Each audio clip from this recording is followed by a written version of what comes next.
Most people think billionaires spend their money on private jets, supercars, and luxury mansions. But the world's wealthiest people have an obsession that's even more exclusive than all of those combined. Private islands. An entire piece of land, surrounded by water, owned by one person, no neighbors, no traffic, no unexpected visitors. But here's the question.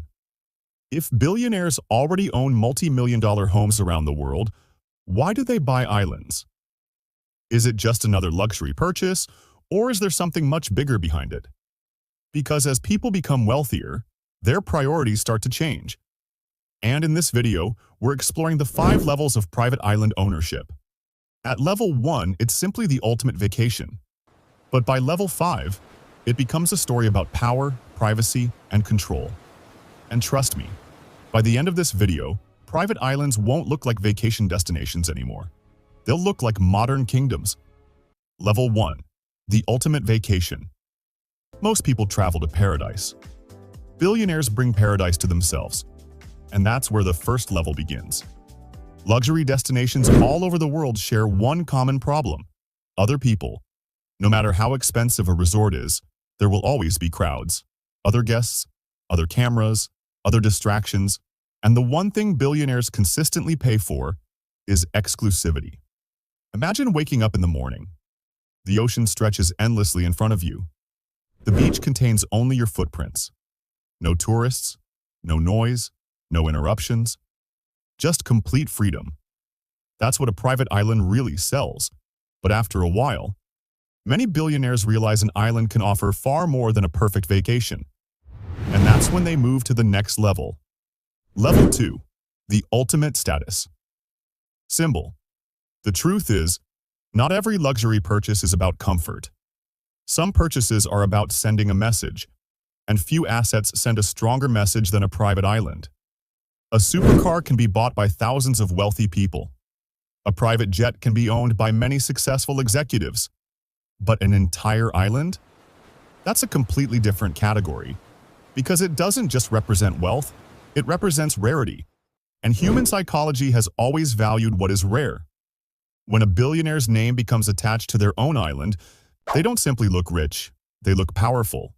Yet for some billionaires, the island isn't meant to be seen at all, because their next priority isn't status, it's privacy. Level 3. Buying privacy. As wealth increases, an unexpected problem begins to appear. Privacy starts to disappear.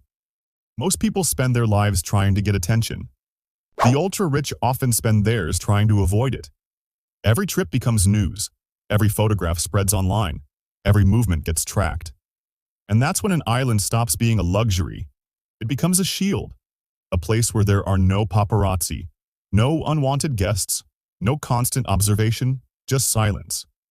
Because at a certain level of success, the most valuable asset isn't money, it's peace of mind.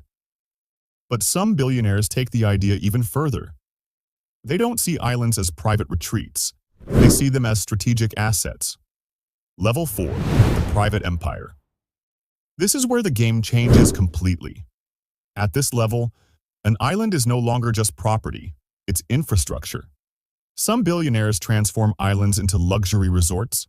Others build ecotourism destinations, private retreats, exclusive clubs, or high-end hospitality businesses. What was once a simple piece of land starts generating revenue, but the real value isn't the income, it's control. In a city, you operate inside someone else's system. On an island, you can build your own. You decide what gets built, who gets access, who stays out, how the land evolves. Throughout history, control has often been more valuable than wealth itself. And that brings us to the final level, the reason that surprises most people. Level 5. The modern kingdom. This is where billionaire thinking separates completely from everyone else. Because at this level, an island is no longer about luxury.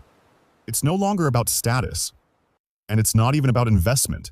It's about security, a backup plan, a private world.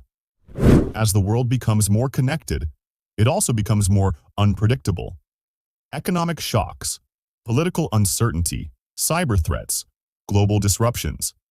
Many ultra-wealthy individuals don't view these as distant possibilities. They prepare for them. And for some of them, a private island becomes a modern fortress, a place where resources can be managed, infrastructure can be built, and independence becomes possible. It sounds like something from a movie, but history teaches the same lesson again and again. When people accumulate extraordinary wealth, they stop buying comfort. They start buying control. Conclusion. And perhaps that's why private islands remain one of the most exclusive luxuries on Earth, because billionaires aren't buying islands simply to look at the ocean. They're buying them because each level offers something new. First, a vacation, then status, then privacy, then control, and finally, a level of freedom that money alone isn't supposed to buy. That's the real secret behind private islands. They're not just pieces of land for the world's wealthiest people. They are the ultimate expression of power,